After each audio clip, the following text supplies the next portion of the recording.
Another pair of Yordles for SuperMassive with the Ziggs and Kennen off the table. Ziggs and Kennen removed. Stock standard.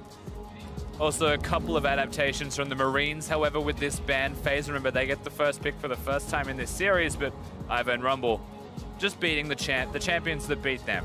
Just immediately removed. And a quick Syndra ban by SuperMassive in the first rotation. They don't want to give this over to Gigabyte Marines. We'll see if your prediction comes true, if they lock in the early Ashe for Slay.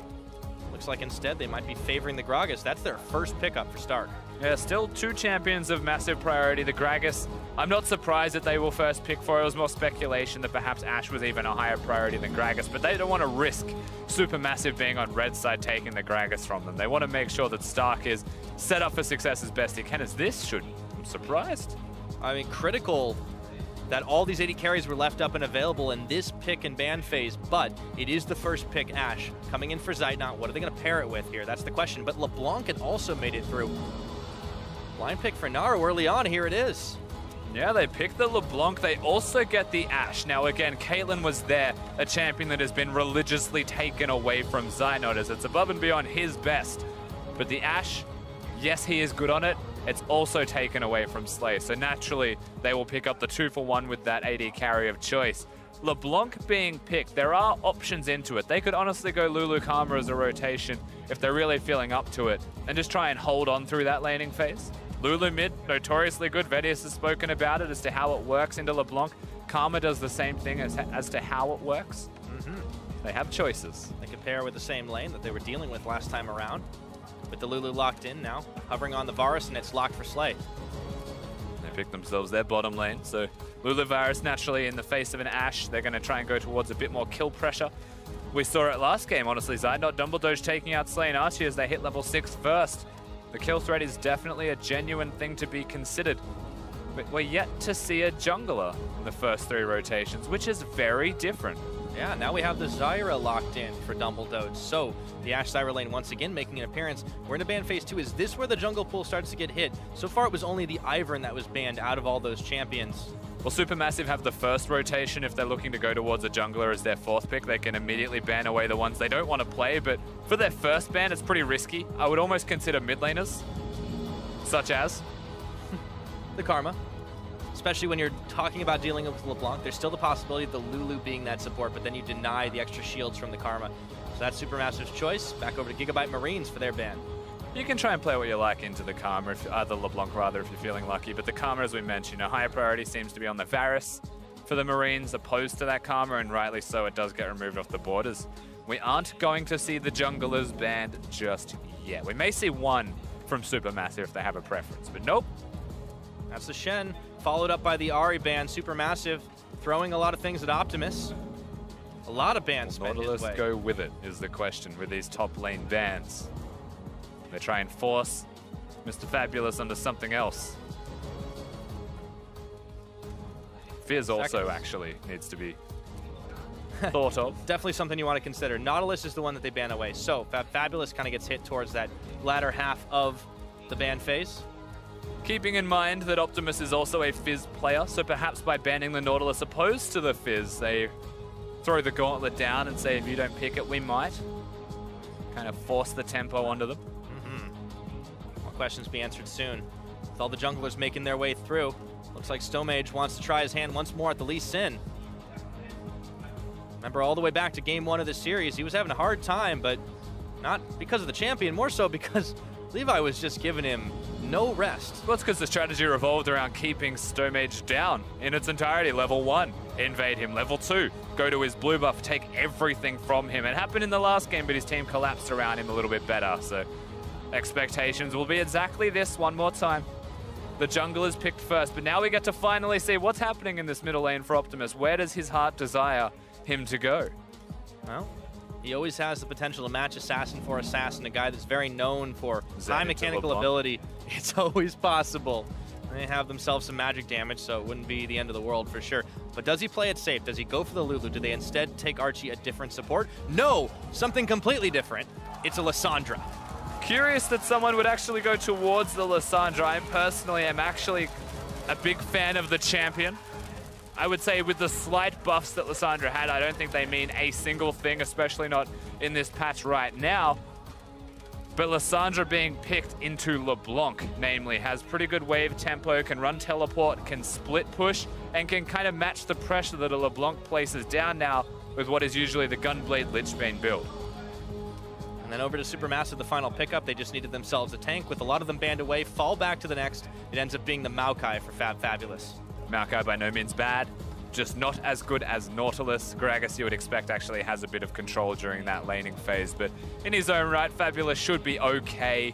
We don't usually look at this top lane between Stark and Fabulous and say someone's going to outright beat the other person. We still always bring our attention towards from the jungle down on your champions list, because junglers, I'd say, are most important. Naru has been very inconsistent at the moment, where Optimus just spontaneously dies at level 1s, but barring that has been quite solid. And the bottom lane 2v2 has honestly been surprising with how it's panned out. Yeah. And for the first time, we're going to have the teleports matched 2 for 2 on both sides of the map, so we could be in for some real crazy 5v5s, whereas last time we could really kind of predict that at a certain moment, a team was going to have an edge coming into things, but that can be very different. Seems like the plan for SuperMassive, though, is still going to try to roll this LeBlanc forward as best as possible. Not going to be the easiest thing up against Optimus on this Lissandra. And it'd be bittersweet for the Gigabyte Marines at match point to play the same champions that SuperMassive did in the 2v2 and beat them with it this time around, but it's always a possibility.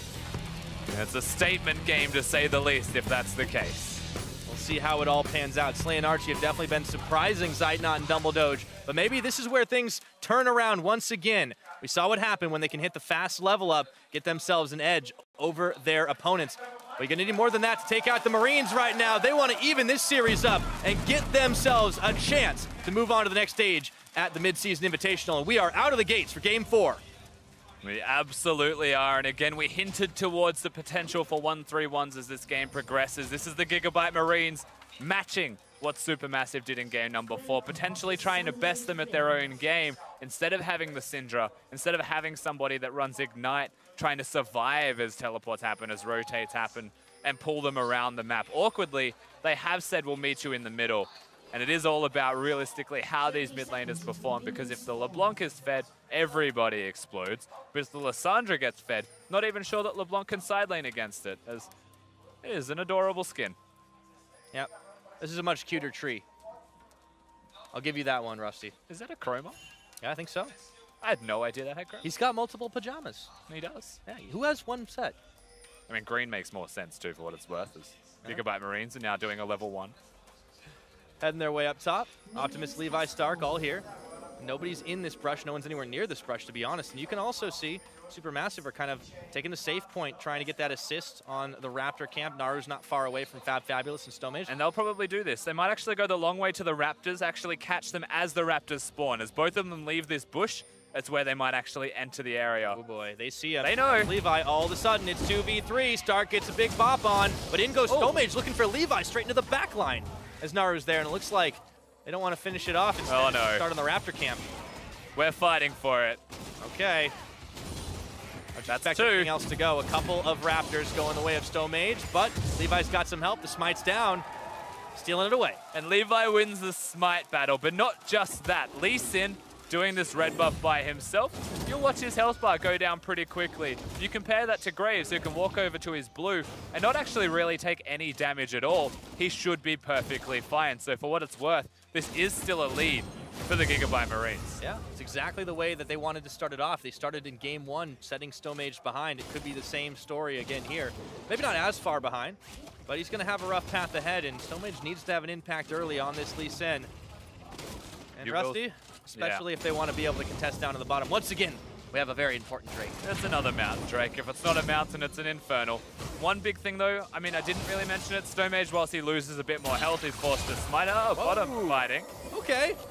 Good old level 2 fight. Zeitnot burning 2 summoners to get out of there. This is also the side of the map where the junglers will go, what is currently on your screen. So if summoners are burnt, just keep your eyes peeled.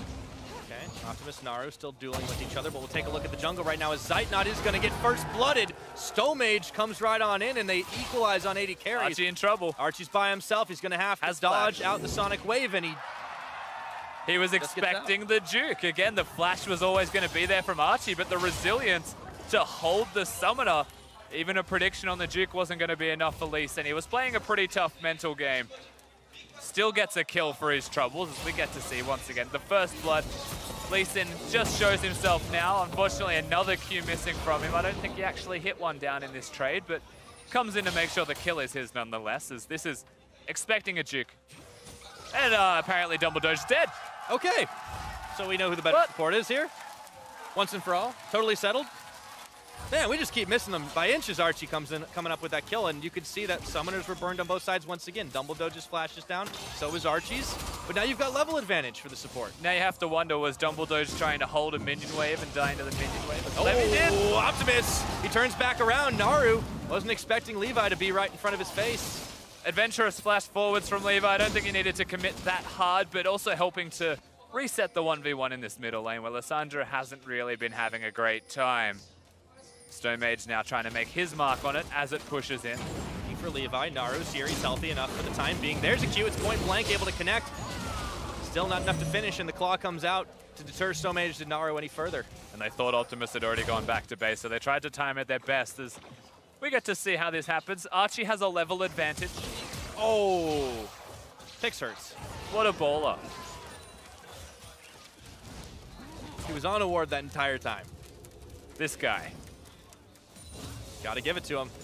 All right, so all things said and done, we're 2-1, but the bottom lane decides to keep on fighting. Slay's a little low here. He has got a Vamp Scepter. He's also gone for the refillable potion route. One other thing that I have to mention, because it's my favorite thing about watching competitive games, 5 control wards from the Gigabyte Marines. Archie just removes 1 from his inventory, and there's still 4 present. This is how you win games in competitive. You buy control wards everywhere. And because they have the slight edges across Summoner's Rift as it first started, they have enough gold to be able to afford those control wards. Vision's definitely the important part of the game. Very difficult for Stone Mage to gank through all of that when they get placed. Yeah. Still, Stone Mage has been making his presence known. He came bot early on, get that 1 kill, but he's not the only one that likes to go roaming. Optimus clearing away the Scryer's Bloom to make sure nobody's in that side of the Supermassive jungle. Also clearing the pit near the blue buff area, so not only revealing vision, but also resetting when the blue buff spawns. It's just Dumbledore by himself. Slay still has the life steal. It's all good for now. Now Levi returns to the scene of the crime. Level 1, trying to deny Raptors once again. He's able to get a 1 back. Stone Mage is not going to idly let that one go, but he realizes he needs to finish the Raptors off. He's going to idly let that one go. Yep. Just ward hops for effect. I was incorrect assuming he'd be chasing that down. Level 5 now. 2 level advantage in mid lane for the record. Naru is bodying Optimus. He's just got 5. Yeah, that's what you need to do with the LeBlanc too. And now Stone Mage tries to go turnabout, but Levi was there once again. Half his health bar's gone. Teleport in for Stark. They want to collapse on. They find Stone Mage, and Stark is going to get the finisher. Archie even nearby to rotate. Varus was also making his way up. The Gigabyte Marines. You can feel Stone Mage getting flustered. Like, you can just tell that he was a little bit annoyed that Levi reared his head and was like, well, you want to take 2 of my Raptors, I'm going to take 2 of yours. And that's why he dies. You can't play the game the Gigabyte Marines want you to play. Lured him right into the trap, and we're able to take him down. That's the first kill of the game for Stark. It'll make it a little easier for him to push in Fabulous. Always, that has been a very quiet lane. Optimus goes in for the Frozen Tomb. Chains are on, but it doesn't matter. With the help of Levi, he tags him out. LeBlanc is one of the most mobile champions in League of Legends, but Lissandra is also one of the best champions at locking you down. Bottom is fighting as well. You just let me talk. It's all right. Woosah. Okay, you can go again. No, I've lost it. All right, well, whatever. We're right back to the top lane. Stark is finding Fabulous. Turning in, burning for just a little bit more. Archie's going to back off, so Slay has to be careful now. But this is what you see. The reason Optimus taking that Lissandra, exactly that. He's able to get the lockdown. Levi comes in. Yeah, just gets the assist, but it doesn't matter. Shutting down LeBlanc's key to this game. One of those things as well, like Maokai has historically been one of the better picks, not mid lane obviously, but one of the better picks into LeBlanc as a team composition counter, because LeBlanc has to overexert herself to place the poke down onto most people, as we'll see if this gets him. Nope, doesn't care. Well, he actually pretended it didn't exist. But the reason that Maokai is a counter to LeBlanc is because she goes in, you're guaranteed to lock it down. That's the thing with Lissandra ultimate as well. If you're able to hit the right LeBlanc, then you will lock her down. That means the W is naturally going to hit afterwards. And with these 2 amounts of crowd control next to Levi, who's playing the Graves, the burst will be enough to kill any LeBlanc. setback for Naru right now. As you talked about him being a little inconsistent in this series. It's kind of all on the line right now. We need to see him stepping up, but he's getting locked down by Optimus. Even with the level advantage, it just wasn't enough. And now you can see Naru trying to find kills elsewhere on the map. Throws down a couple of wards. Not going to go roaming just yet. He's waiting. Stomaged is here as well, but so is Levi. This could be a 2v2. Chains on. Optimus gets out of range. Nice and quiet. No one's going to pull the trigger just yet. SuperMassive red buff are still down. Now Stomage. Is this where he gets revenge? It might be. Sonic Wave.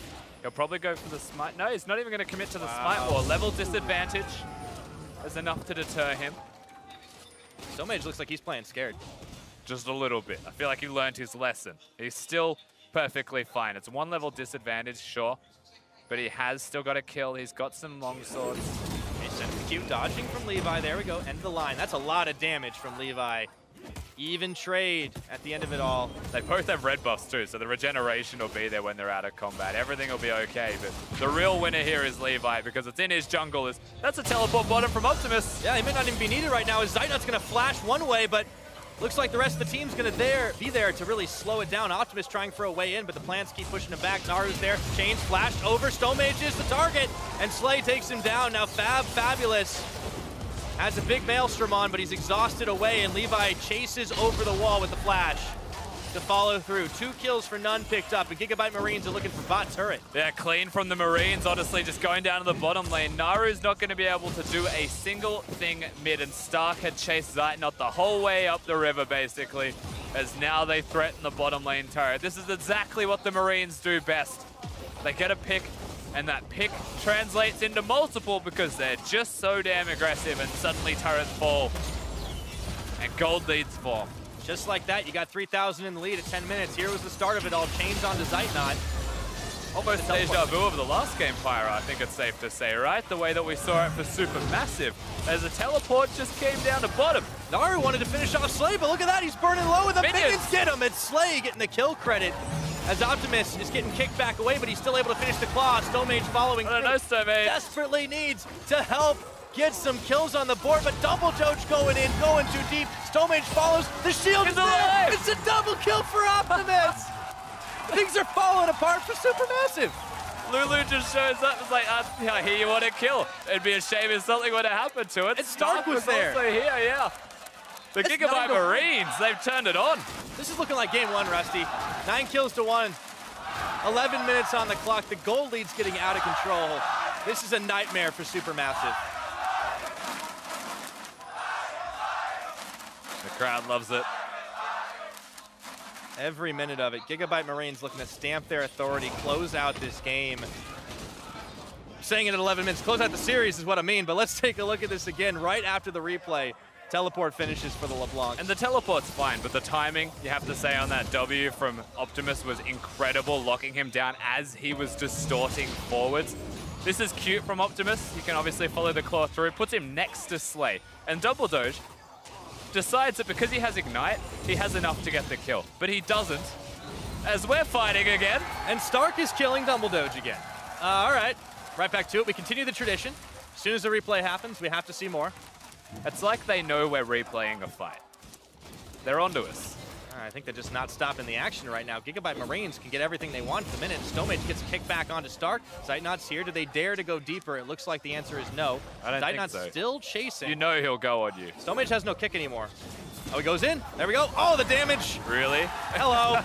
Oh, Naru. Going in. Zeitnot getting the credit. They're going to turn it on to Levy. Maybe this is the chance they need, but Naru realizes Optimus is there. Doesn't want to follow. It ends up being a 1-for-1. Levi barely lives. They're diving top lane. Yeah, and Fabulous, he might not live through this one. Slay still tanking tower. This has gone a little wonky. Slightly haywire. The Gigabyte Marines, however, what they have done is they've enacted a lane swap. They've got item spikes. They are so far ahead of the opposing team that they're able to force this onto their opponents. It's by no means wrong. No, it's working out for them. It's just Three wild. Cassandra. Abyssal Scepter completed, right? You've got the Blade of the Rune King already on the Varus. They're hitting these spikes a lot faster. SuperMassive, this game will spiral out of control if they don't stop the bleeding. Yeah, definitely right. But how are they going to stop the bleeding when the pressure that comes out of a team with this much momentum is so high. It's not like we're watching SuperMassive with a 4K lead and Gigabyte's getting opportunities to come back into the game. This is a fast-paced, aggressive Vietnamese side with all of the tools in their arsenal being used to only go forwards. They will fight you at every opportunity where you don't expect them to. And so to come back into a game like this, you really have to pull out something crazy or unexpected. And against a team that thrives in unexpected, SuperMassive need to actually turn it on. This could be an Ash Arrow opportunity. He's holding on to it for now, content to just clear the turret. Remember, the tower lead is not huge right now. It is only 1-2, but that could change very quickly with a 3-stack from Gigabyte Marines up top. Exactly right, with 3 of them up here. Levi's hit a counter gank, he knows. They want that kind of 1-3-1. Just content to let the minions crash into it for now. Zeitnot and Dumbledoge going to have to be pushing it back here. The chains are on to Optimus. Was able to dodge some of the damage from that Lissandra. Flashback to the Frozen Tomb. Of course, forcing him to go back, doesn't want to lose any health himself. Naru doesn't have a completed Gunblade, so the trades that go equal aren't exactly efficient just yet. Yeah, that's a closing window too, right? LeBlanc, you want to get out of this landing phase with the lead, but he has a 2-death count. No kills on the board. And he hasn't even been winning his farm right now, so it's a little difficult right now if you're Naru.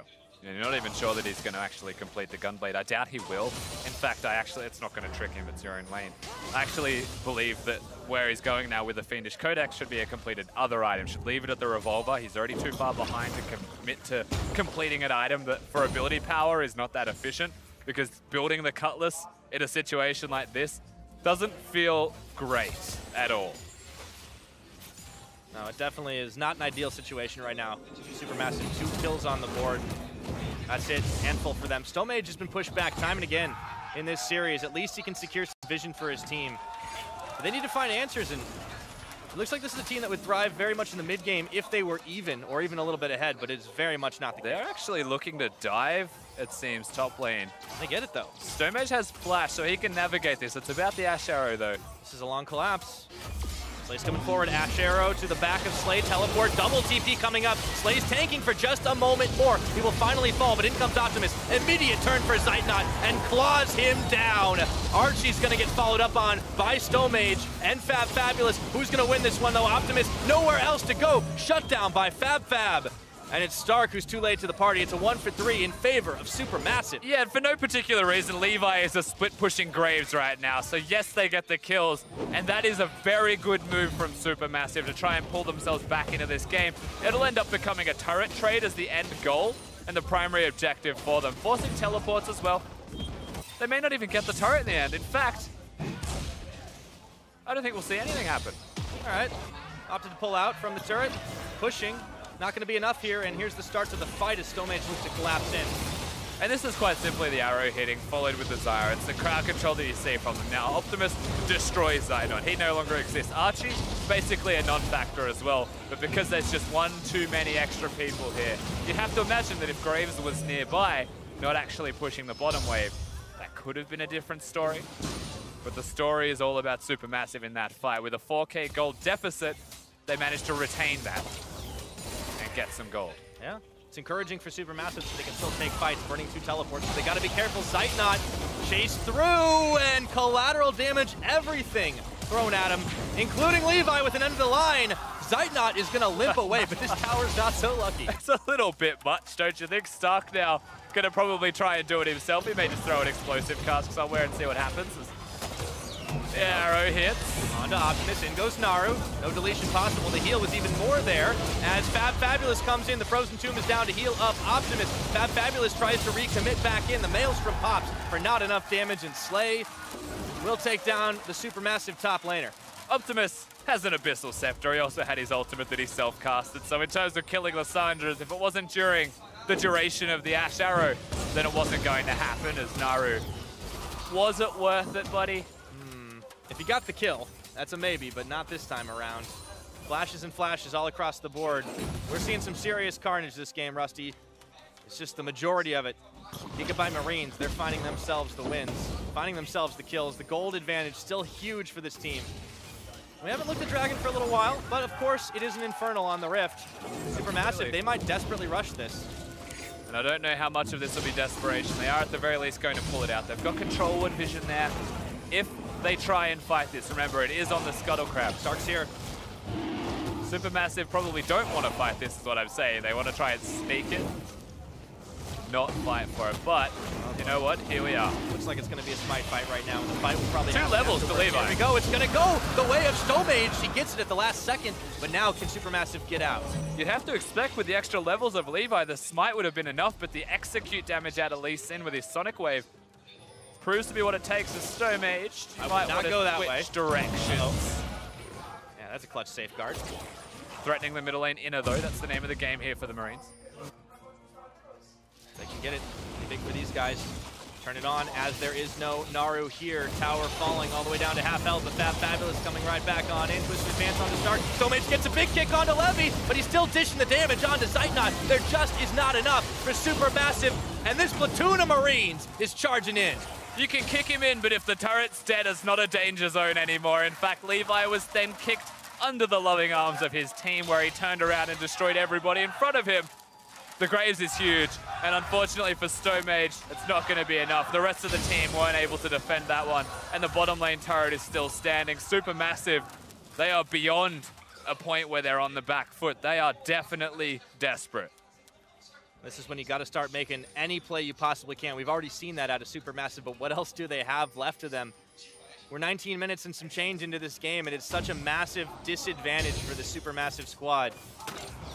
Just trying to stay alive. They want to make it onto the next stage of MSI, but it is looking less and less likely. And you know what I admire most, honestly, Pyre, is that on the cusp of going to the MSI main event, taking on all of these massive names, including the likes of SKT, the Gigabyte Marines are still aggressive. They haven't changed. They are exactly what they need to be. And I feel like a lot of teams can look at a performance like this and actually learn from it. Because it proves that if you spend an entire season, and historically your entire career being aggressive, you don't come onto the main stage and play slow. You play what you are. Something to be said for playing exactly the way that you are the most comfortable with. Sure, you might want to hide some strats. Sure, you might not want to reveal things to your opponents, but it doesn't matter if you're not good enough to play them at that high level. No point hiding strategies in a game like this. No, definitely not. Well, teleports are in, that's two of them. Okay, Stark and Optimus coming. Stomage, Zeitnot immediately bailing out, but all of a sudden Double Doge didn't get the memo.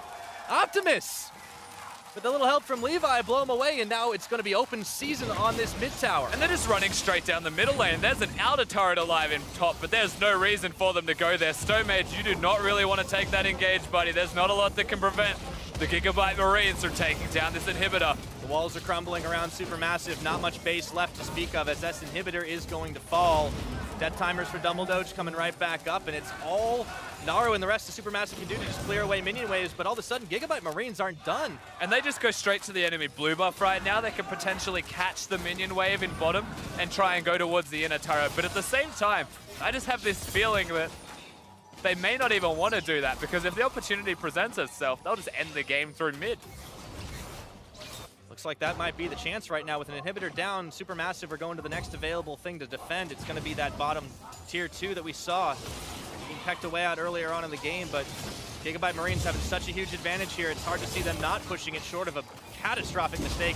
And there they're going to is. take the tower. They're going to get the bop, and now Zeitnot, the rest of the team, is going nowhere as Gigabyte Marines start pushing them down. Stomage getting the kick, flashing out of harm's way, but Slay looking to chase down, even tanking tower shots. Levi getting a double kill as he flashes in for the collateral. Gigabyte Marines want to end this right here, right now. Gigabyte Marines stand and deliver, and now they're about to send themselves potentially, if they can kill this Nexus, all the way to the main event. It's only Naru trying to stay alive here, trying to keep their hopes alive, but it is going to be way too little. It is going to be way too late. That's the ace. Gigabyte Marines, they stay true, they stay aggressive, and they punch their tickets. Over to Rio. Well, wait a minute. One last effort to try and push him back. That's it. Gigabyte Marines with the victory. And congratulations to our final winners, our final representatives at the MSI main event. Once again, the Gigabyte Marines. They played their hearts out, but the aggressive style that you come to know and love these guys for always stays true every event that they go towards. It's a pleasure to see that they've never changed. I can't wait to see how they take to the big stage against the likes of Team WE SKT, all these teams, TSM, Flash Wolves, we saw how everybody played. I cannot wait to see what they can bring out. But today, they are big winners, 3-1 over SuperMassive. And you can see they're not just winners in the heart of the crowd as well. They're also superstars. Levi is an absolute gun.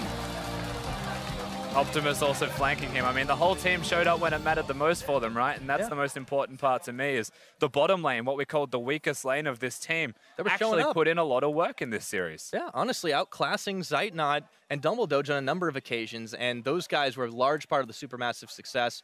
Honestly, I've got some serious hope for this team coming into the main stage. You always think about, oh, these big teams, these big regions, they're always going to crush. Well, I don't know about that. Maybe not the case with the way the Gigabyte Marines are playing. I mean, with the way that they played against TSM, maybe it was TSM underperforming, but I have high hopes for the Gigabyte Marines with this crazy style. If anyone wants to meet them, fight them in the chaos, you may find yourself actually going down to their level, and that's exactly where they want to meet you. Fighting in the mud, they will always win. And they're a lot more comfortable doing it for sure. Honestly, that was a treat to watch. That whole series was incredible. Even SuperMassive firing back, it just wasn't quite enough. And at the end of the day, Gigabyte Marines well-earned victory. But for an in-depth look at how the Marines took that series, we're going to hand it off once more.